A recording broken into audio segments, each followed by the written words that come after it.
This is from Welcome to the Machine, pages 112 through 121. In the 1990s, Oscar Gandy took up where Foucault left off by describing the panoptic sort as, quote, the complex technology that involves the collection, processing, and sharing of information about individuals and groups that is generated through their daily lives as citizens, employees, and consumers, and is used to coordinate and control their access to the goods and services that define life in the modern capitalist economy, end quote. In other words, it's how those in power manage information that allows them to manage you, both collectively and individually. The more information they have, the more effectively they can manage you. And I need to point out that this was written before the existence of Facebook. The basis of the panoptic sort is the remote, invisible, automatic, and comprehensive sensing of personhood and the classification, evaluation, and sorting of individuals into groups for efficient training, rehabilitation, or elimination, based on their value to the economic and political elite who control the sorting. The most highly valued are the rich and other rulers. They're given the primary fiscal benefits of the sorting system. Also high in the hierarchy are those trusted strategists who can make sense of the vast information apparatus. Below them are technicians who are privy to the data collected by the surveillance machines. Below that are the people of the middle class who enjoy enough benefits so that their sense of privilege outweighs their nagging feeling of never quite reaching the top. From the point of view of those who run the system, the value of the middle class is to provide the bulk of the surplus value. Below the middle class are working class people who run and maintain the machines that produce the consumer goods. They too enjoy enough benefits to keep them at work, to give them the illusion that they're living a good life, and to keep them from looking for a different way to live. And, as Henry Ford saw early on, it's essential in an industrial system to give at least some of the workers enough pay to buy at least some of what they build, or else the system's inevitable overproduction has no outlet. Toward the bottom of the value scale are those who are, quote, of little substance, who carry the sick, bury the dead, clean and do many vile and abject offices, end quote. But even the unemployed and the homeless are of some value to the system.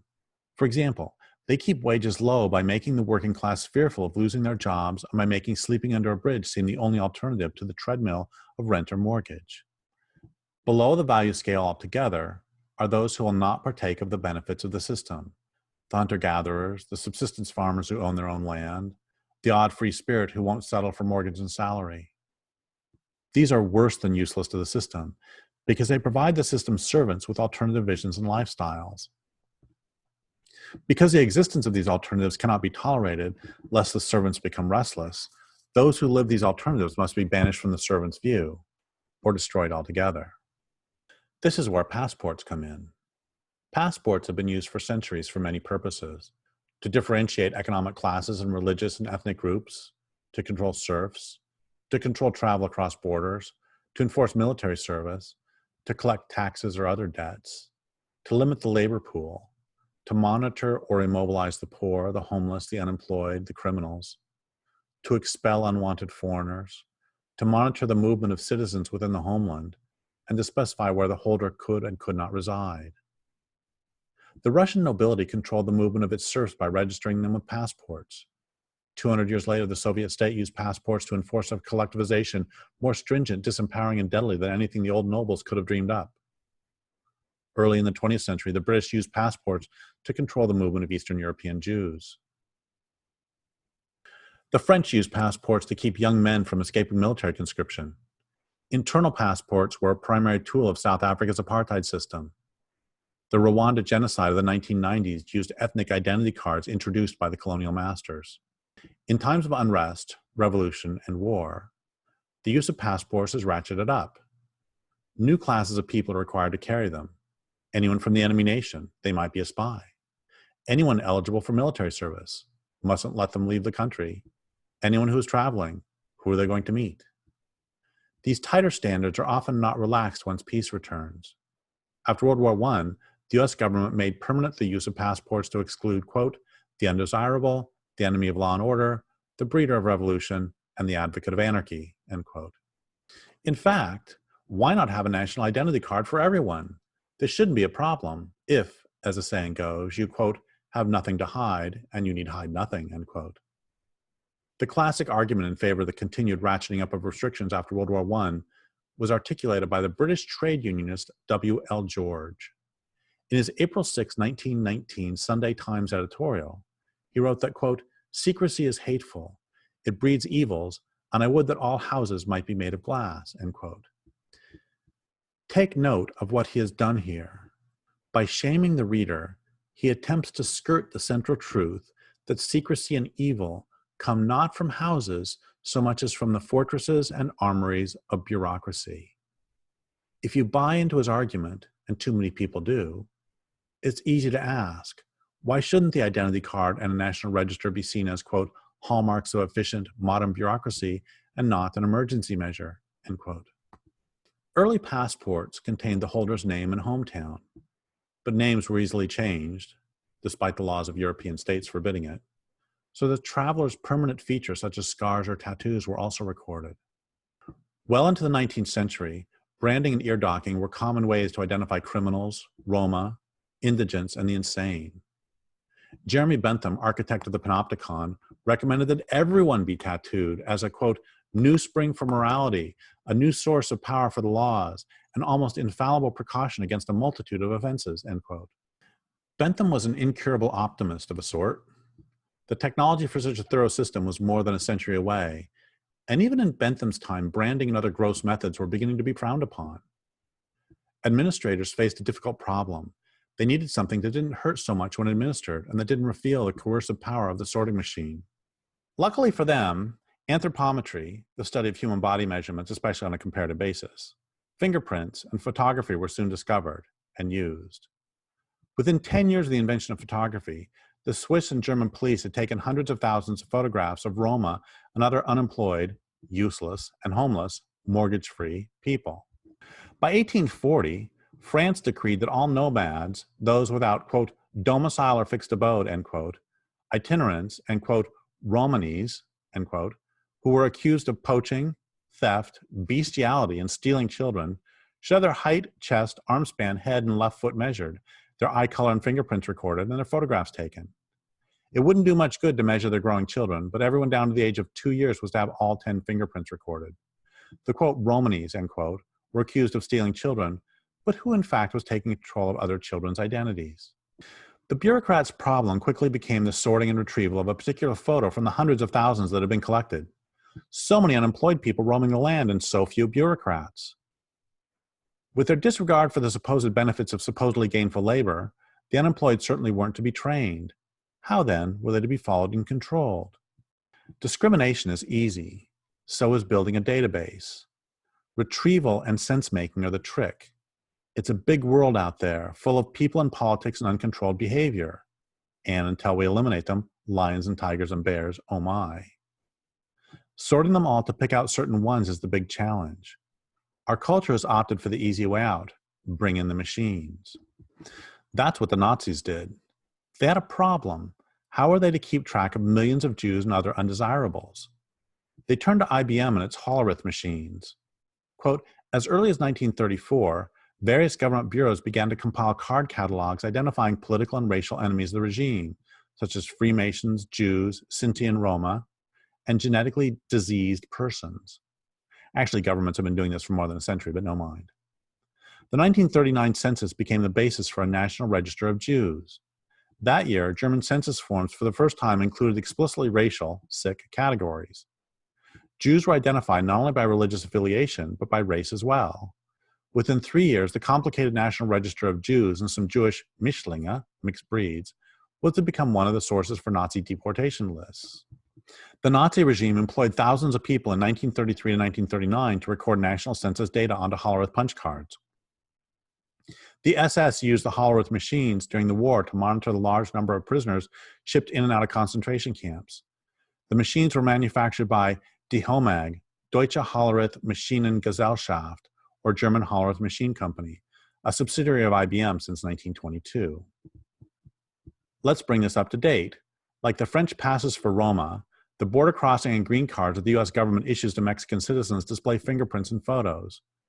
But in this dangerous post-9/11 world, or to be more precise, in this world where those in power have seized upon the excuse of 9/11 to increase their power to surveil and control, those in power are getting much more sophisticated. By October 2004, all foreign visitors to the United States had to have visas and passports that included computer chips with facial recognition data. Travelers' fingers and faces could then be scanned to compare with the digital data on their passports. By 2006, all new passports issued to U.S. citizens were also to contain the chips. Currently, there are 55 million U.S. passports with another 7 million issued every year. The term used for all this technology is biometrics. It's just what it sounds like, the measurement of living beings. Each of us is unique, and various economic and political authorities, using their handmaidens, science and technology, are finding many ways to measure various bits and pieces of us. Your face, fingerprints, irises and retinas, wrist vein patterns, DNA, handwriting, voice, and gait can all be recorded, measured, analyzed, and identified. Note, of course, that none of this is who you are. Just as identity theft reduces us to our bank account, biometrics reduces us to our fingerprints. Technically, much of this is a piece of cake, and the only reason the feds don't already have your wrist vein patterns on file, presuming they don't, is because, as the New York Times puts it, quote, the adoption of biometric technologies has been held back for years by concerns about privacy and reliability, along with a lack of uniform standards. But policies and standards have begun to catch up with the technologies. Quote, policies and standards have begun to catch up with the technologies, end quote. Doesn't this phrase sound familiar? Isn't this how it always goes? Many who have explored technology, surveillance, and bureaucracy, we're thinking here of Max Weber, Jacques Ellul, Christopher Dandeker, and others, have come to the same realization, that the advance of technology is relentless, and that it's impossible to control surveillance with laws and regulations. Who or what is in charge here? Don't worry, though, whisper the voices inside your head. At least you think they're inside your head, but you're not quite so sure anymore. The passport chips will be encrypted, and even though it involves face recognition software, the system will be, quote, very user-friendly. It's unobtrusive. This was said by Dennis Shagnon, an official at the International Civil Aviation Organization, the United Nations agency that set an international standard for biometric passports in May 2003. He also said, quote, what was required was a globally interoperable biometric, one biometric that could be used worldwide and could be read worldwide, end quote.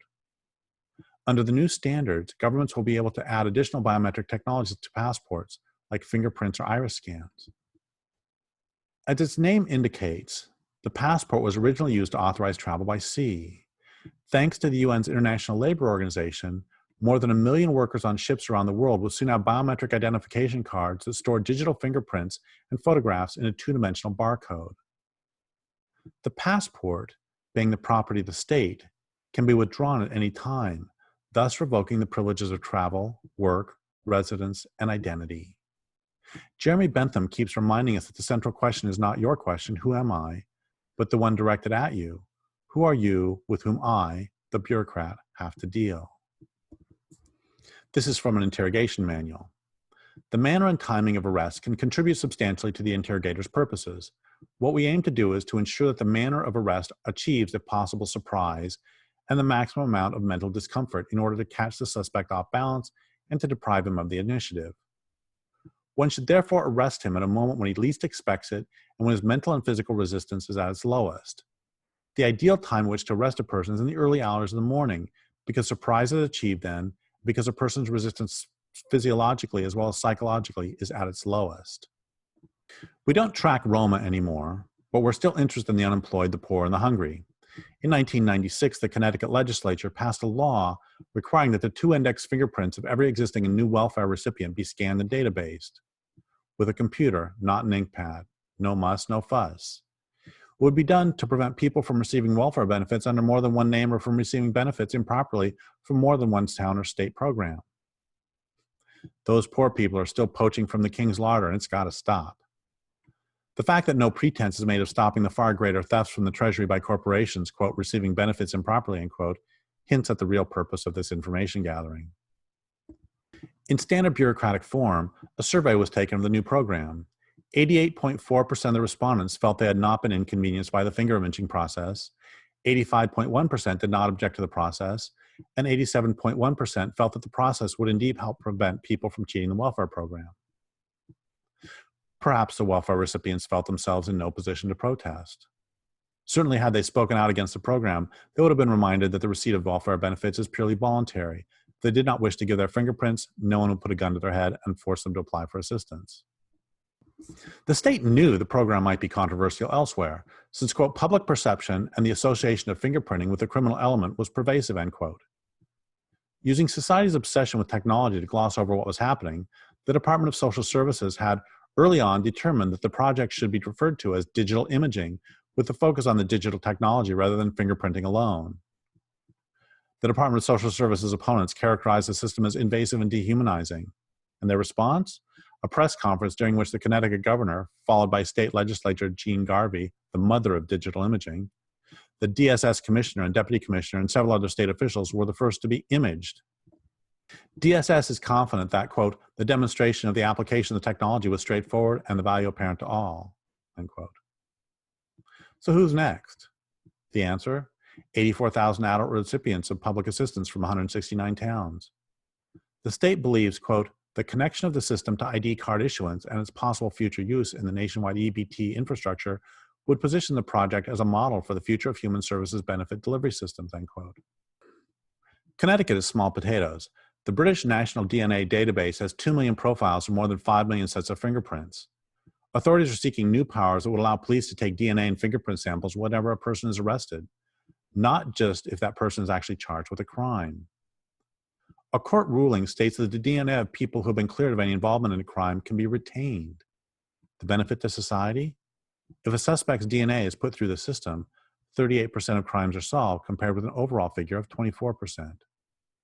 The U.S. Combined DNA Index System, established by the FBI in 1990, enables federal, state, and local crime labs to exchange and compare DNA profiles electronically. Not to worry, whisper those voices in your head. If you don't do anything wrong, you have nothing to fear, right? Right? The point is that we should never be deceived that technologies are neutral. They're controlled by those in power, which means those in power have the ability to gain access to information about those under their power, whether or not those under their power desire this information known. This information is then used to reward those the powerful choose to reward and to harm those they wish to harm.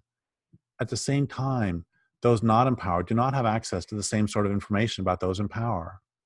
Within this rubric, information, like power, is a one-way street, and a dead-end one at that.